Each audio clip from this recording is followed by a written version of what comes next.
Oh mga boss, araw na naman ng Huwebes ngayon at pang 24 day na ng Ramadan. Ngayon nga pala ay nakaschedule kami at ng mga kagrupo ko para magpa-iftar. So tara, samahan niyo po kami ng pinsan ko mamili at maghanda para sa pang-iftar natin mamaya.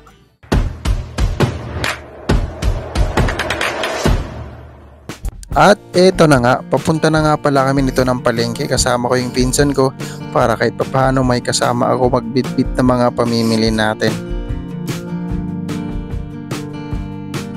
At syempre, saan pa nga ba tayo mamimili kung hindi sa palengke? So una namin binili dito ay manok, tapos namili na rin kami ng rekado para sa lulutuin. O ang lulutuin nga pala natin, o hindi pala ako yung magluluto, yung pinsan ko nga pala yung magluluto dahil siya yung marunong. Ako, kanin lang alam kong lutuin. So, ang una namin pala nabili dito ay manok, syempre. At syempre, sinamahan na rin pala natin ng panulak para sa pagkain nila. Para kahit paano pag nabilaukan, bukod sa tubig ay meron silang maiinom. Tara, pa-counter na natin. Bale, dumaan na rin pala kami dito para bumili kami ng styrofoam. So, naisip namin na dito na lang ilagay yung pagkain para kahit mag-take home sila, dahil sa sobrang sarap ng pagkain ay hindi na namin iintindihin yung pinaglagyan ng pagkain. So ito naman yung kadalasan na ginagamit ng mga nagpapa-iftar. Ayan, pauwi na kami. Masaya na.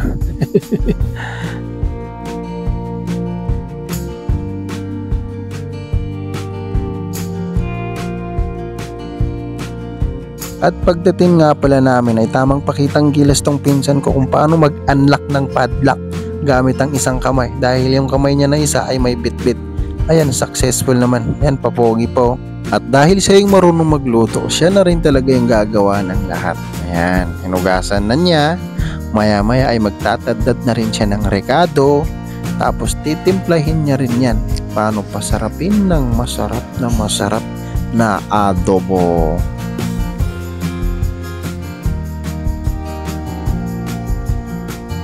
At ako naman ay nakisaing dito sa kapitbahay, 2 kaldero. Ayan, pasensya na sa gamit naming kaldero Hindi kasi kami handa eh.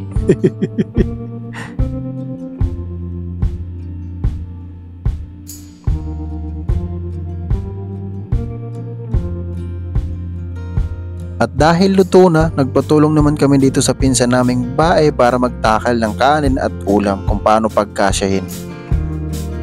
At dahil wala pala tayong ref, didiskartehan na lang natin kung paano natin mapapalamig yung panulak.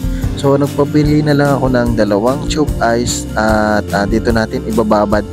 I'm sure mas mabilis dito lumamig. At ayun, alhamdulillah, mashallah, nakapag-produce tayo ng mahigit 50 pieces na packlans. Alhamdulillah. So salamat nga pala sa mga nag-abot ng kanilang mga tulong para mabuo natin to. At bago pa man mag-alas 5 ay kanya-kanyang latag na rin yung mga kagrupo ko. Kanya-kanyang latag ng mga na-produce nila. So meron dito sindol, alhamdulillah, ang sarap niyan. Mashallah.